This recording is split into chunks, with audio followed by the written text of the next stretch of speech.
Good morning. How are you today? How is your families? Beautiful? It's almost feel like winter is coming back. It's very chilly. Okay.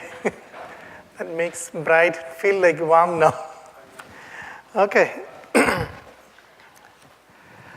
Let me ask you a question, like, who are we if if somebody asks us, or maybe not as an individual, as an organization, or maybe what is our name of our organization? Just a technical question. We are confused many times. So many names. Anyway, just wanted to talk about family. That's why we are actually a federation of families. What is our name of the organization? Family Federation for World Peace and Unification, isn't it? FFWPU. And this is, in today's Hunduke, we saw that everyone's hope, everyone in the world want to establish a good family, and we as an organization, we call Family Federation for World Peace and Unification, which is a group of families coming together, join together to establish world peace. And I thought that is something really amazing, that everyone wants to have that. And last weekend, we had a great couples retreat in New Jersey, and many of our brothers and sisters, couples, were attending that. And how many of you attended from this group? 1, 2, 3, 4. Yeah, 4 couples, 4 families. And this morning also we had around maybe 5 families. And this is a great program organized by Bless Family Project, which is our own Mr. Williams, and supported by another family from West Coast, I think Wolfenberger family. And with some other some other members, they are putting it together to help us to achieve or make a good family, just as it is saying, which God's love and 3 great kinds of human love can blossom together. And that kind of family we all should have. And in order to support our members and national headquarters and Bless Family, national headquarters, Bless Family Ministry, and this initially members initiated program, they did this together. And I thought this is something amazing. And they are allowing, the reason why we are doing this, or they are doing this, is to allow our members to enjoy this divine love or divine life by coming together as husband and wife, centered on God, and to really become a manifestation of God's divine love. And that's why this program is there. And I was very happy to hear the testimonies from brothers and sisters. Everyone so excited. And by myself, until now, we couldn't attend that program because our kids are too small to leave them behind. And as soon as possible, I'm planning to attend one. And I also encourage all of you to attend if possible. I think there is one coming up in Pennsylvania soon.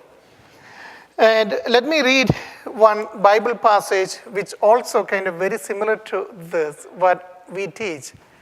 This passage is from Matthew 19, 4-6.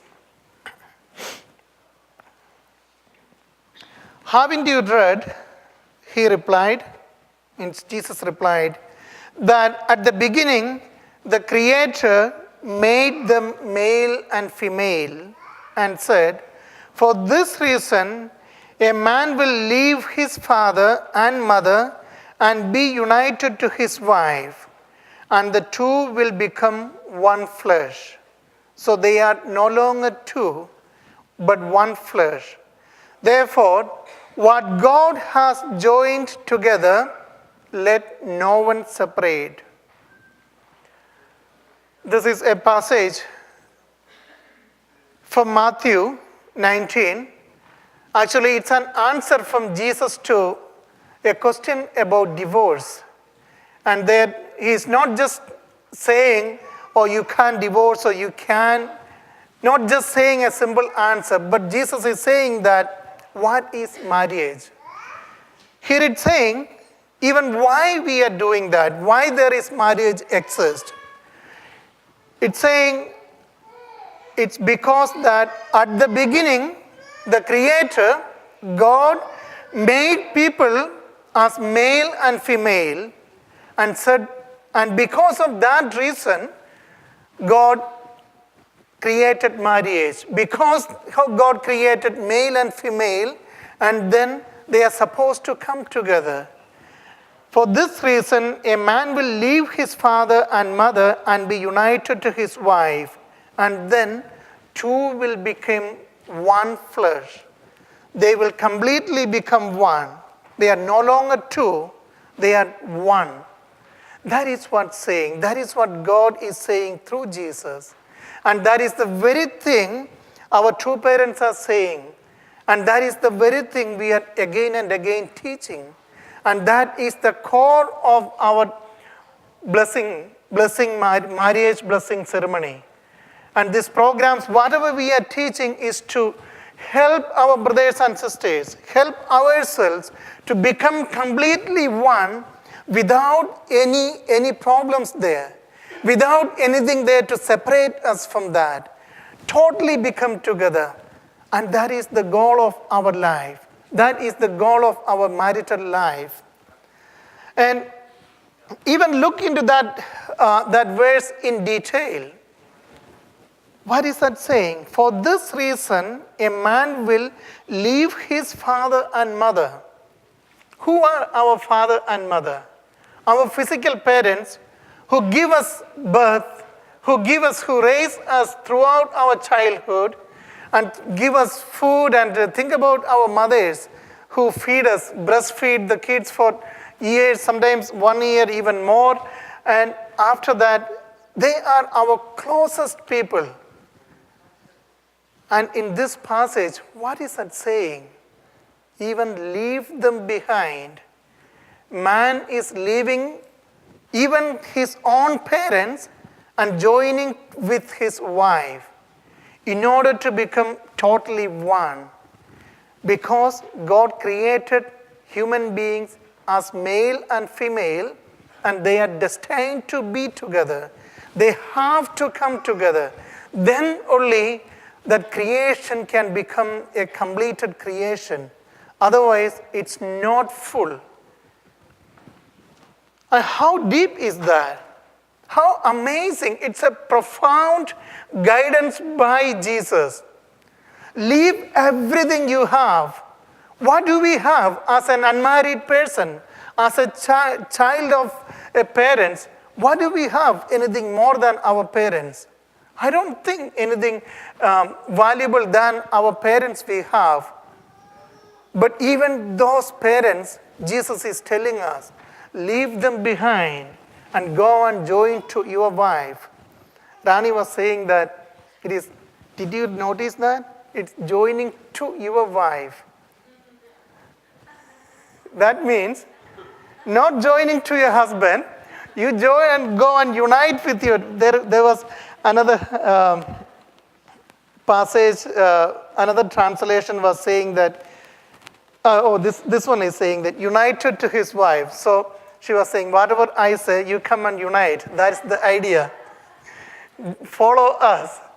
I think ladies may be happy about that. Maybe that is the original idea. I don't know. Anyway, here I thought it is really, really amazing if Jesus could say that. And in many ways, our true parents also saying that leave everything behind and you focus on your life.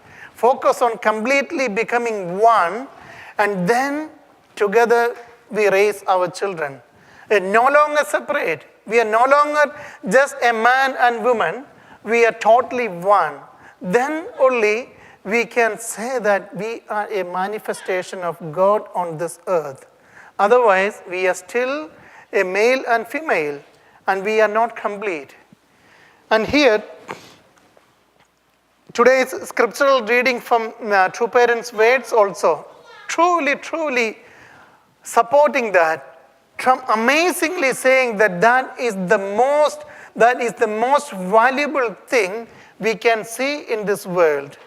Let me read one passage from Chun Sung Kyung book 5 that actually we read as part of our scriptural reading. Let me read that one more time. The ideal married couple we speak of in the Unification Church is a couple who can realistically manifest the highest art and the highest literature.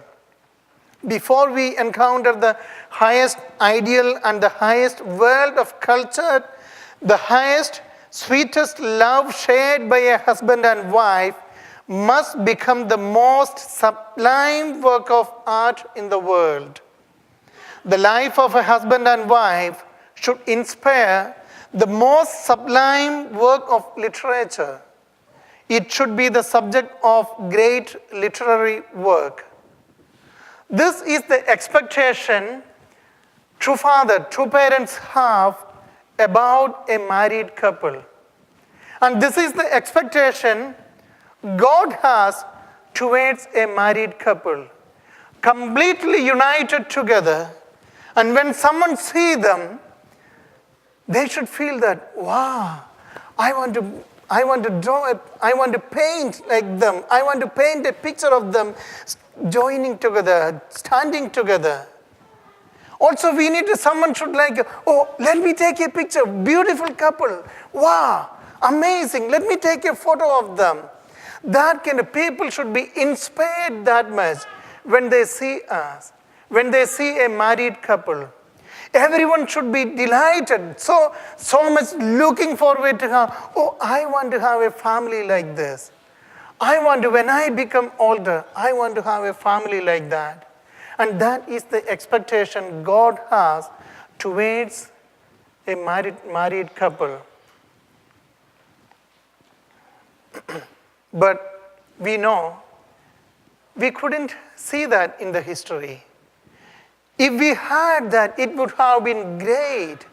We could have here, according to True Father, they said, anyone who is writing literature and anything, it should be based on, that should be the first thing people want to write a poem or do a novel or things like that.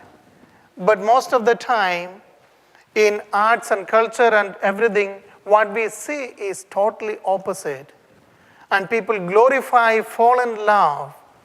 We have a lot of movies and everything with people having multiple relationships and people, a man having one relationship and leaving that behind and going to another lady and then leaving again and going to another one. And same thing ladies also do. That's what we see in most of the movies and everywhere. And that is like that fallen love is featured everywhere. And that's why sexual immorality is widespread. Immoral life become the norm of the world. Immoral life become the standard of this world. And people don't think it is possible to have a really amazing marital life. Kids, as soon as they go to school, what they see is like not a good models. They always see bad things there. And even when they are in the elementary schools, they start talking about having boyfriends and girlfriends. Even in kids' video games, I heard many times they kind of put into themes of having boyfriends and girlfriends. Few weeks ago, my second daughter, who is in 5th grade, was coming back home and telling us that many of her friends want to have boyfriends as early as possible so that they can make sure that they will have husband in the future. And then my daughter said, oh, that's not good. It's very bad to have boyfriends. We shouldn't have. Then other girls asked, then how do you get a husband? You should have a boyfriend, otherwise you don't get a husband. And then again, Maria said, no, there is different ways. And, our parents got married like this, and she explained. And I know many other people getting married like that. Then others laughed at her and said, oh, that's weird. That's not the way. And everyone, our parents get married like first they have a boyfriend and girlfriend, then they later, if they like, they get married them. And if they don't like, they don't get married. And so it's in a way, they are kind of a culture of trial and error. Let me try for a while. If it works, and then we can decide to get married. If it doesn't work, we will try somebody else. And then there is a lot of trial is going on. And then what happens is that these kids who are supposed to be ready to get married by the time they are in their maybe mid-20s or whatever the time, instead of getting ready for a marital life, what they are ready is that they are actually convinced that this is not something workable. It doesn't work. We tried so many relationships. We try a lot. I don't want to get into this mess anymore. Let me just keep away myself from marriage. I don't want to marry anyone. Let me have a boyfriend, maybe let me try that. And so that I don't get locked into this legal thing. And whenever I need to walk away, I can walk away. And same thing. Boys also thinking same way. They think, oh, I tried so many times. It doesn't work. I tried 10 girls and none of them are faithful and they are leaving one by one. How can I get married? That is the thing actually they are learning through this process. Instead of getting ready for marriage, they are actually running away from marriage. And that is becoming the reality of this country and this world. It is not just in any country, everywhere it is happening. And we need to, what can we do? People who should be excited about marriage, kids who should be excited to get married, they're heartbroken after having multiple relationships. They don't want to talk about that. They don't want to hear about that. They are hopeless about creating a divine marital relationship. They think it is not possible at all. Don't tell me about that. That is the situation of this situation of the world right now. And let me read a passage from Chambu Mogyong, where True Father is sharing his concern. It's from Chambu Mogyong, Book 4, Chapter 3. It says, what can we do to deal with the problems of youth? Where can we establish the true family ideal? We can do so by connecting to the middle schools, high schools, and colleges. Today, young people are easily influenced and polluted by corrupt thoughts. This is a sharing by True Father when he was establishing the Pure Love Alliance movement. And Father said, Father was so concerned about the problems of this world. That's why Father said, we need to do something about this. Let us create something through which we can work with schools, middle schools, high schools, and colleges, so that we can do something about changing this corrupt mentality of this world. Something about polluted, something to restore back that polluted young minds. And that is what True Father's concern. And Father was talking about just young people are corrupted, but I think it is not just young people. and older people, married people, and many older married couples also corrupted by this way of thoughts.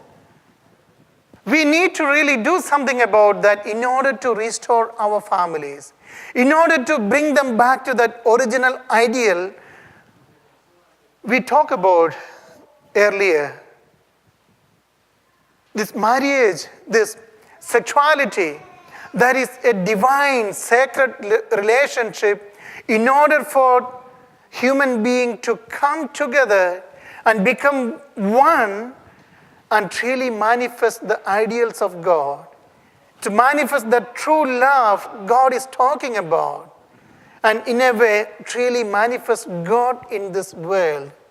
But people are heartbroken by experiencing bad sexuality. And people generally think, that is the sexuality. We need to change that. We have to change that thinking of the world. Not only, I talk about that great program happened last weekend, and it was about to enrich our families, enrich our couples. And I could not attend that, but over these weekdays, I had a chance to attend another program that's also sponsored by Blessed Marriage Project. And that was kind of very, very different. And can anyone guess the theme of that program? Anybody? I don't know anyone who already read about that, but can you guess what kind of program was that? Pardon? Yeah, it was totally about pornography. I attended a 3-day program, totally 3-day dedicated talk about pornography. And before I went there, actually within our, me, Jolina, and Andrea Rogers attended from our community. Actually, there were other people, like Imgard attended. Also, Mr. Williams was there. And we were 40 unificationists, some pastors, some not pastors, but many people attended. And before I reached there, I was wondering, what is it about this whole 3 days, what they are going to talk about pornography, and why this is that focused talks about just about this particular topic continuously for 3 days. And it was like a very, very focused seminar. And it wasn't something like they maybe give a talk and then do some other activities or anything like that. But from morning 8 to evening 8:30, continuous talk. Maybe sometimes we have a 10-minute break after one lecture or some Q&A time. Most of the days we had both days we had just 1 hour break for lunch. Otherwise, continuously jam-packed program focused for pornography. And when I reached there, I could see, do you know how many people were there? Any guess? Much more. Actually, close to 1,000 people were attending as participants. And this is organized by a Christian ministry. I think not just one ministry, several Christian churches joined together, and also some software companies supported. And so many people came together because in all of their communities, it's a big problem. Pornography is eating their communities, destroying Christian life. And it's not just a Christian problem, it's everyone suffering from that. And that's why they were really spending their time to think about how we can overcome this problem. And we could see that they went through the history of this sexual exploitation and pornography. And many times when we talk about this industry, we say sex industry or sexual industry. But it is not really sex industry. It is sexual exploitation industry. And we are exploiting human sexuality. And first they were talking about, one day they talk about this, how it become really widespread. And it was really eye-opening to hear that. Maybe some of you are aware of that. We had some educational programs in the past talking about those things. In early 50s, here in America, one person called Alfred Kinsey organized a very distorted kind of research and published a research paper showcasing that the so-called, according to him, traditional marriages doesn't work anymore. Those are all broken, and people are not really destined or designed to be just a husband and wife. And according to them,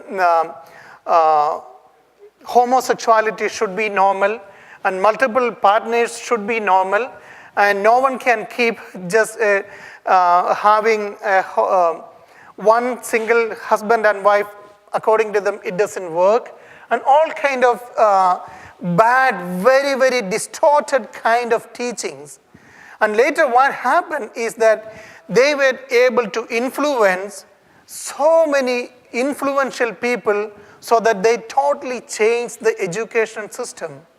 And everywhere, and based on that, and what is that magazine, Playboy magazine, Playgirl magazine, and all these kind of things came, and then they totally changed the view about human sexuality.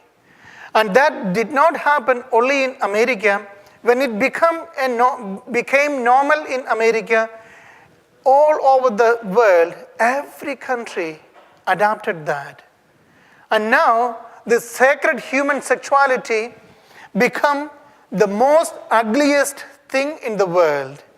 And it become like people get attracted to that by thinking, oh, that's great. And then, but within few years, everyone burned and nobody wanted to have any kind of proper relationship.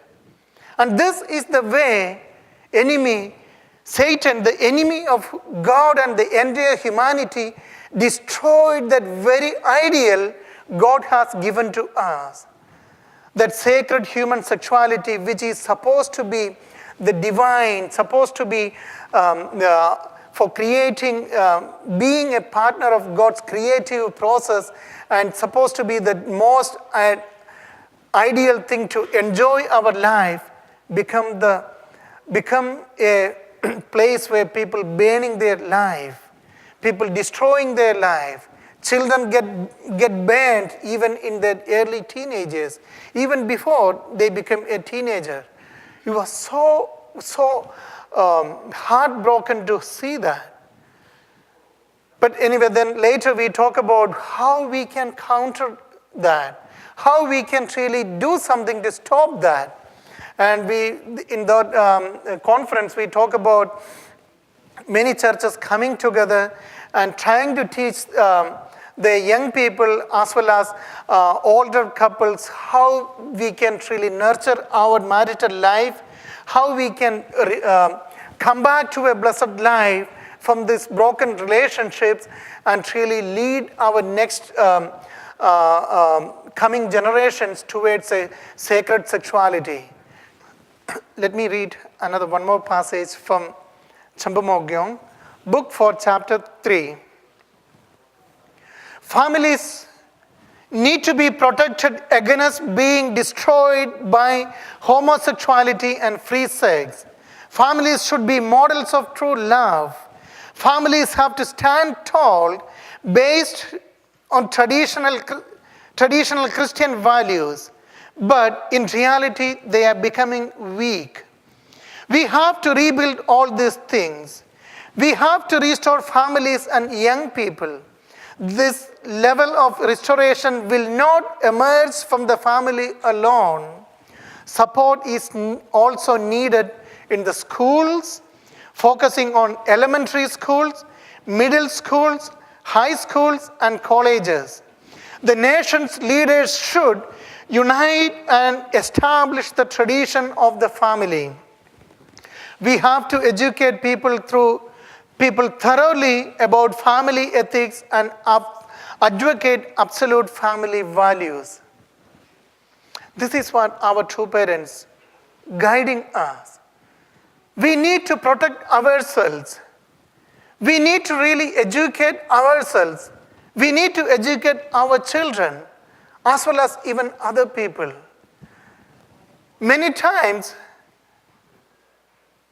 we are very, very hesitant to talk about sexuality with our children. But we need to. Even if we don't talk, our children will hear that from Google or from their friends.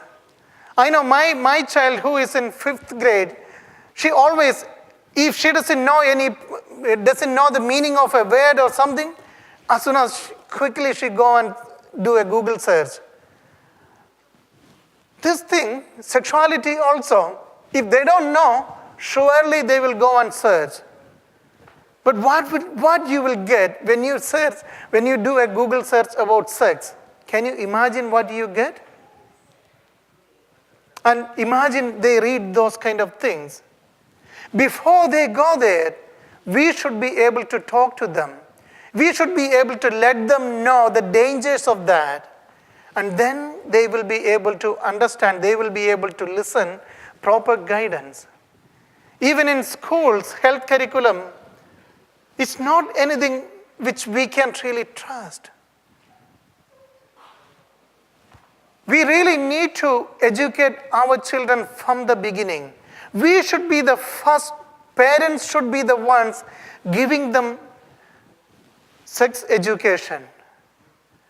And on that foundation, churches can teach, Sunday school can teach, even schools can teach. If they have a right understanding, then school education is okay. They know what to avoid, what to receive. That is, as parents, we have to do that.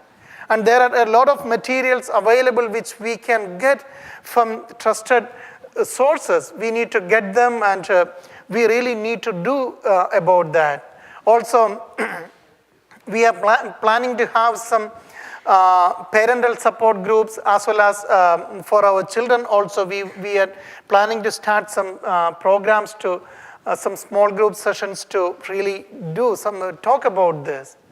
The more we don't talk, people learn from other places. Our young people get distorted, twisted ideas. So that it is so important that we talk about the real view, the actual view, the principal view about sexuality. Otherwise, homosexuality and free sex can corrupt everyone. We can't let that happen. We cannot just stand aside and saying that, yeah, we don't know, we can't do anything about that. No, we cannot stand aside. We have to really get involved. It is affecting us, affecting our own relationship, affecting our children, our families, our communities. So we really need to do something about that.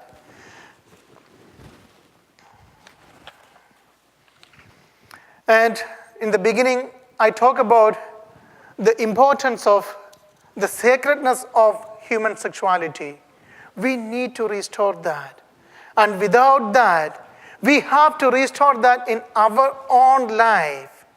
Then only people can have trust. Let me read that passage we read already in our scriptural reading. The man and woman who by themselves represent only halves unite into one and complete the ideal love of God as his object partners. We, as a husband and wife, a man and woman, have to join together and completely in oneness, in ideal love. Otherwise, we are still half.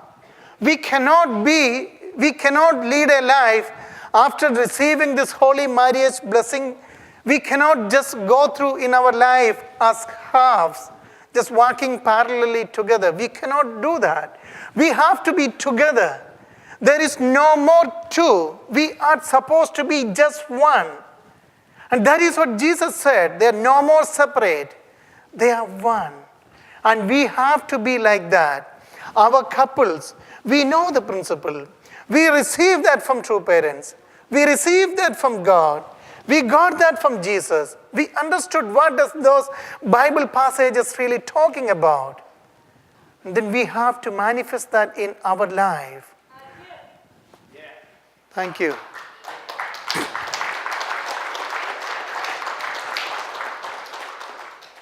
When we manifest that, other people would look into our life, would say, oh, they are something different. And our kids, even though they see many other distorted things in the world, but they will see that in our life. They can see, my parents' life is something different. I want to have this life. I want to follow my parents' life. I want to follow this tradition because that is good. Because that works for my parents, that's why I want to follow that. And that's the way we can even bring other people back. Otherwise, there is no way.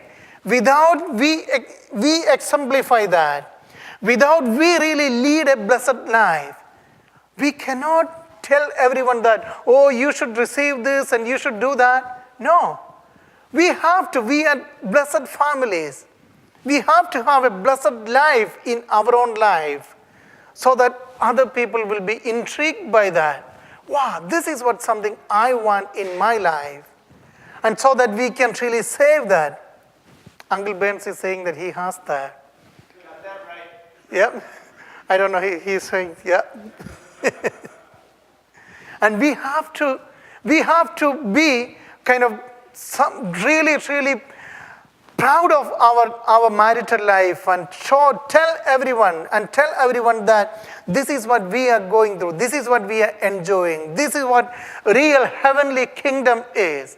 In that first passage we read, families, men and women, are supposed to come here together and create heavenly kingdom by becoming one. That is the only way. A man and woman come together, completely become one, without any problems within them. That is heavenly kingdom. There is no other way we can create that heavenly kingdom. And that is what we need to show that in our life, so that everyone will be excited.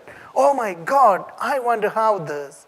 And when our children go to schools and they talk about all this kind of weird kind of ideas, they will not be influenced by that when we give them a right understanding and then we show that understanding in our life.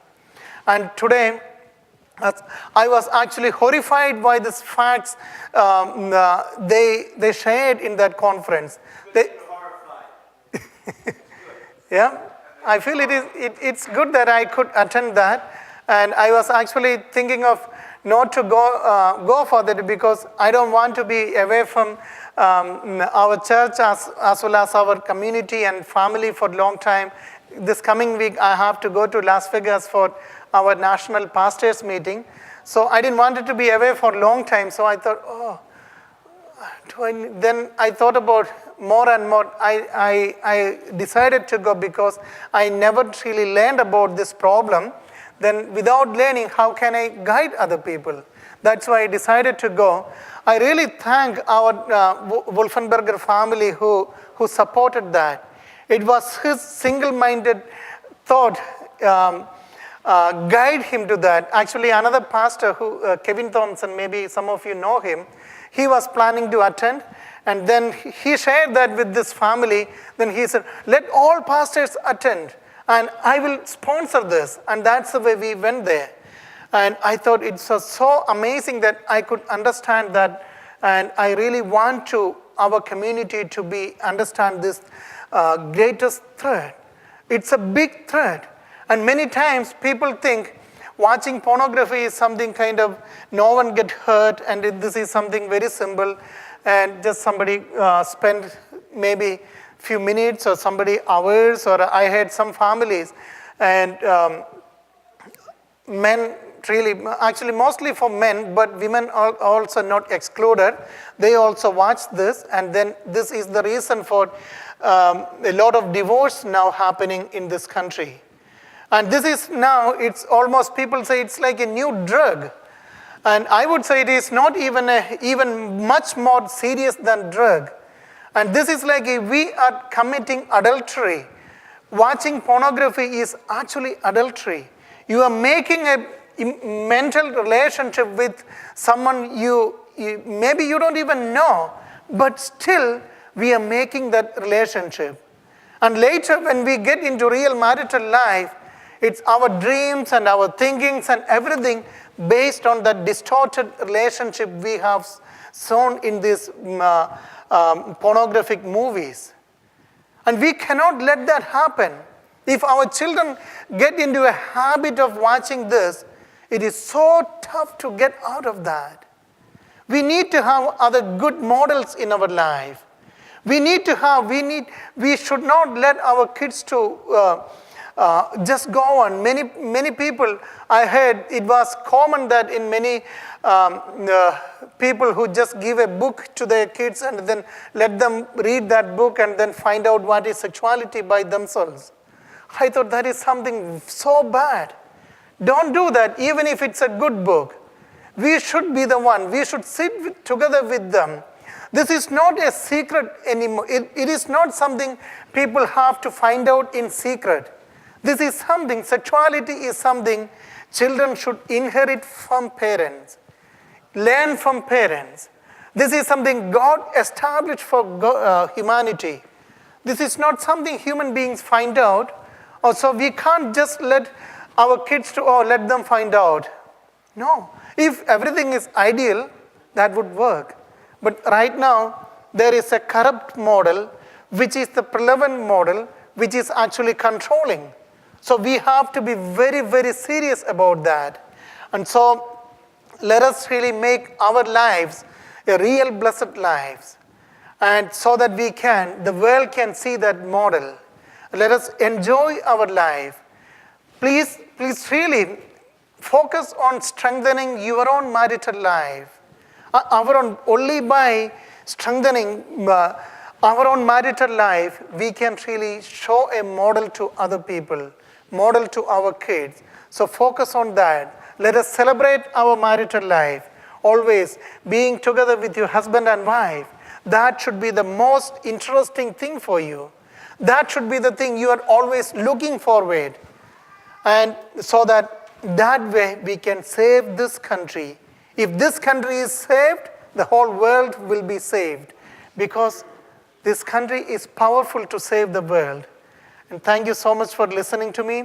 And thank you so much, you all dedicated members who are convinced about this principle. Let us bring that principle out in this world. And through all these activities and everything you do in your family, and showcase your family proudly to other people. Okay? Thank you so much. May God bless you.